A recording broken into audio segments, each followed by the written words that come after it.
खबर आगरा से है, जहां कोरियर कर्मियों मैनेजर से लूट की वारदात सामने आई है। जहां कोरियर कंपनी के कर्मचारी की गाड़ी से लगभग 200 किलो चांदी को लूट ले जाने का बदमाशों ने वारदात को अंजाम दिया।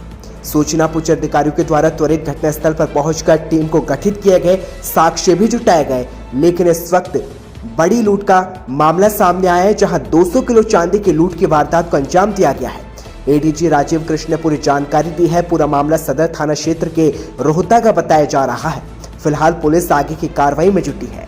डीडवाना के सातों सती मंदिर के पास 6 बीघा भूमि पर जारी विवाद के बीच नगर पालिका ने इस जमीन को अपने कब्जे में लेने की कार्रवाई की। इस दौरान मौके पर भारी विरोध हुआ और दूसरे पक्ष ने इस जमीन को अपनी जमीन बताते हुए नगर पालिका की कार्रवाई का विरोध किया। जानकारी के माने तो सातों सती मंदिर के पास रामसाबास रोड पर 6 बीघा जमीन पर अतिक्रमण की शिकायत के बाद नगर पालिका के दल मौके पर पहुंचा और उस जमीन को नगर पालिका स्वामित्व के बताते हुए अपने कब्जे में लेने की कार्रवाई की, जिस पर मौके पर काबिज पक्ष ने इसका विरोध किया।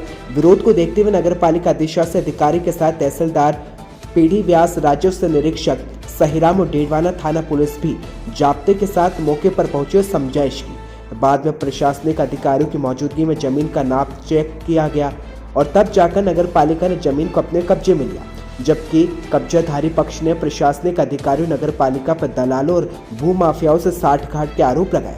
कब्जाधारी का कहना है कि पिछले 70 सालों को उनका यहाँ कब्जा है और इस जमीन के संबंध में वाद एसडीएम कोर्ट में चल रहा है, लेकिन राजनीतिक मिलीभगत तो भू माफियाओं के गठजोड़ के चलते प्रशासन हमारी जमीन से हमें बेदखल कर रही है। मौके पर काबिज पक्ष ने आरोप लगाया कि हमारे पास कई दलाल आए जिन्होंने हमें सेटलमेंट की बात कही, लेकिन जब हम नहीं माने तो आज हमारे साथ ये सब किया जा रहा है। उन्होंने आरोप लगाया कि नगर पालिका और प्रशासन पर भू माफियाओं का कब्जा है और अधिकारी इनके इशारों पर ही काम करते हैं। तो वहीं दूसरी नगर पालिका अधिशासी अधिकारी प्रियंका बुड़ानिया का कहना है कि राजस्व रिकॉर्ड के अनुसार जमीन नगर पालिका की है, जिस पर लंबे समय से अतिक्रमण था और इस जमीन पर सीवरेज का एचटीपीसी प्लांट प्रस्तावित है और उसी क्रम में इस जमीन में अतिक्रमण हटाने की कार्रवाई की गई है। साहब, ये ज़मीन हमारी है और 70 सालों से हमारे पुरखों का कब्जा है। हमारे दादाजी का नाम हाजी फत्तू का, ठीक है। 70 साल से ज़मीन हमारी है, चल रहा है। इसके अंदर हमारे 2 कसरे हैं। एक तो कसरा नंबर 3019 वो 39 बीघा 9 बिस्वा है, जब हमारी पुरखों की है। उसके बाद में सेटलमेंट के टाइम वो गवर्नमेंट से नीलाम हो गई। एक जीवनमल सिंधी नाम का आदमी उसने ज़मीन खरीदी, उससे हमने वापस एग्रीमेंट संपूर्ण बेचारनामा के नाम से हमने वापस हमारी ज़मीन खरीद ली। ये हमारे पड़ोसी है। आप किसी को भी आप 70 साल से पूछ सकते हो।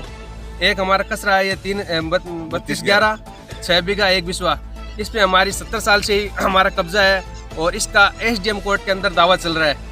और आज नगर पालिका आई है, ये बोल रही है हमारी ज़मीन है, तो हमने कहा कि हम एसडीएम कोर्ट के अंदर दावा है, अगर कोई निर्णय होगा वो हमें मंजूर होगा, आप हमारी सुने। तो वो जोर ज़बरदस्ती से राजनीतिक और प्रशासनिक मिलीभगत से ये काम हो रहा है साहब। हमारी सुनवाई नहीं हो रही है और हमारा 70 साल से कब्जा है। हमारे जो पड़ोसी है उनको आप पूछ सकते हैं, बात कर सकते हैं, और हमने इनको प्रेम से कहा यह हमारा दावा चल रहा है साहब, आप हमारी सुनो, अगर जो कोर्ट करेगा वो हमें मंजूर है। खबर राजस्थान के टोंक से है, जहां राजस्थान कौशल आजीविका विकास निगम लिमिटेड के द्वारा दीनदयाल उपाध्याय ग्रामीण कौशल योजना के अंतर्गत टोंक के कैप्टन कॉलोनी में संचालित सेंटर RSWM और HLPPT टोंक पर सॉफ्ट स्किल और रोजगार पर आधारित कार्यशाला का आयोजन किया गया, जिसकी अध्यक्षता DP Sen, general manager RSL DC Jaipur के द्वारा की गई। इसमें प्रशिक्षणार्थियों को अपने हुनर को बढ़ाने में अधिक से अधिक रोजगार के अवसर पैदा करने के गुण सिखाए गए। तो वहीं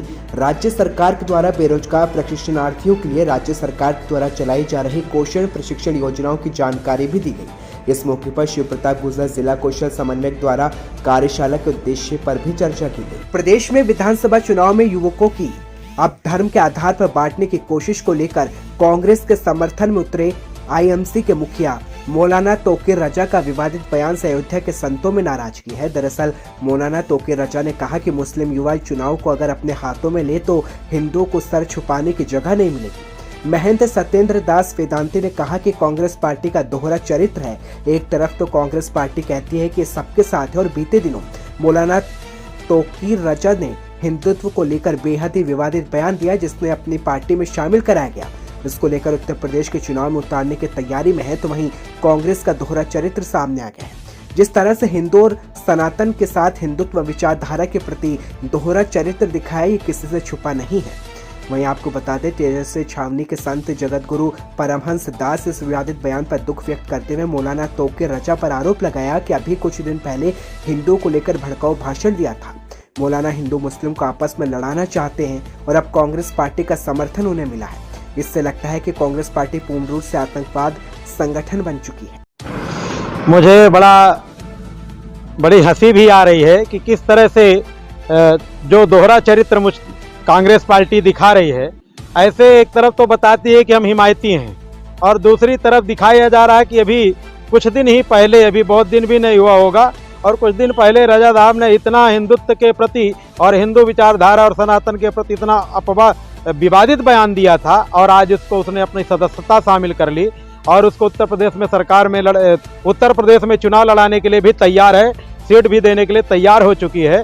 तो दोहरा चरित्र कांग्रेस का सामने आ गया है और जिस तरह से हिंदुत्व के साथ और हिंदुत्व विचारधारा के साथ उसने दोहरा चरित्र दिखाने का काम कर रही है कांग्रेस, ये किसी से छुपा नहीं है। कोई अयोध्या के एसएसपी शैलेश कुमार पांडे ने कई लोगों के खोए मोबाइल लुटाए और उन्हें चेहरे खिलौटे। बता दें, बड़ी सफलता अयोध्या जनपद के स्वाट व सर्विलांस टीम को मिली, जहां खुलासा पुलिस लाइन सभागार में प्रेस वार्ता के साथ किया गया।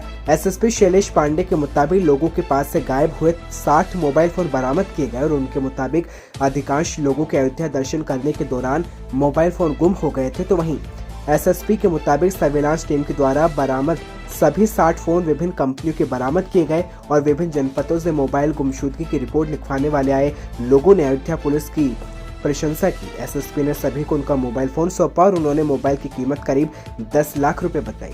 आपको मिला है, किस कंपनी का है और पाकर कैसा लग रहा आपको है? मुझे लगा नहीं था कि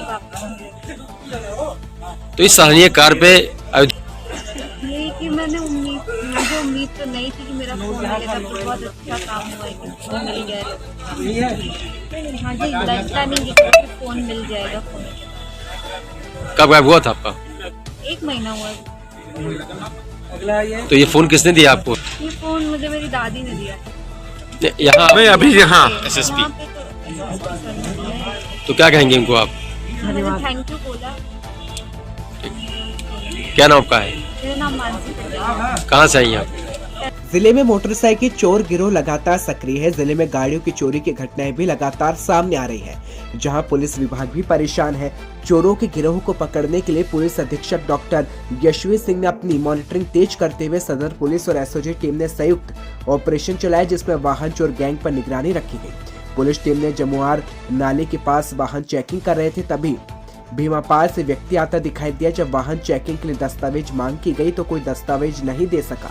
संदिग्ध लगने पर जब पूछताछ की गई तो पता चला कि वाहन चोर है और बिहार से चोरी कर एक दोस्त ने भेजी है। पूछताछ में पता चला कि इनका 8 लोगों का गैंग है जो मोटरबाइक चोरी कर बिहार में बेचने का काम करते हैं। चोरों के पास से 8 मोटरबाइक और एक देसी रिवॉल्वर 32 बोर कारतूस के साथ बरामदगी की गई। तो वहीं सदर पुलिस और एसओजी टीम की इस कार्रवाई से वाहन चोरी की घटनाओं में कमी आई है। पुलिस की निगरानी अभी भी सख्ती है, क्योंकि किसी भी प्रकार के अपराध पर अंकुश लगाने के लिए पुलिस लगातार प्रयासरत है।